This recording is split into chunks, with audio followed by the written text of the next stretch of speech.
all of us survivors that have gone through what we have gone through, whether it was one concentration camp or another, or whether you were in hiding or you were, whatever the situation was for all of those Jews, when we've come to this country, and speaking for myself, when I came to this country, it was very, very difficult to overcome all of that.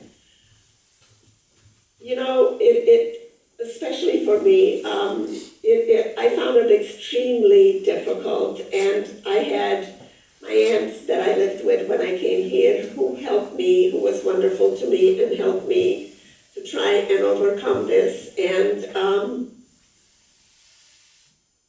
I was always this little girl that stood in the corner that was shy because I was ashamed of my language, I was ashamed of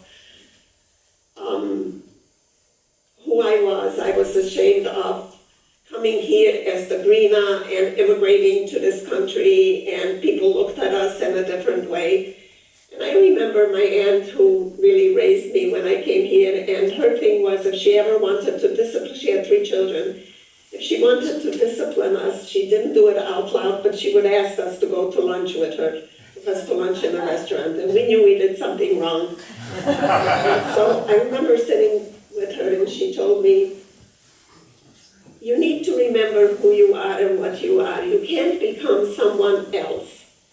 If someone else doesn't like the way you look, or the way you speak, or the way you wear your hair, or whatever the situation is, it's their problem. It's not your problem. It's their problem. You need to adapt yourself, or the word is, I guess, adapt yourself to living in this country and become this person that you are.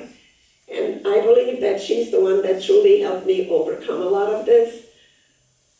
But it was not easy. And then, especially when I became involved with the museums again, and reliving this all the time. So it was not easy for me, and I'm sure it was not easy for any of the survivors that came into this wonderful free country.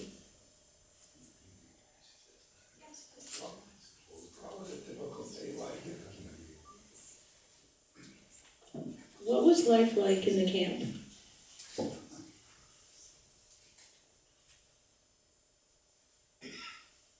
There was so much hunger in Auschwitz. We were literally starving. To have to line up in the morning for the morning breakfast, which consisted, I remember, of a black cup of coffee. Sometimes they would give us a small piece of bread. Sometimes we would get the bread at the end of the day, and we would all have to share it. Sometimes we would get soup. In the beginning, I couldn't eat the soup. It felt like it was made from rotten vegetables, and they just threw in whatever they could, and I couldn't swallow.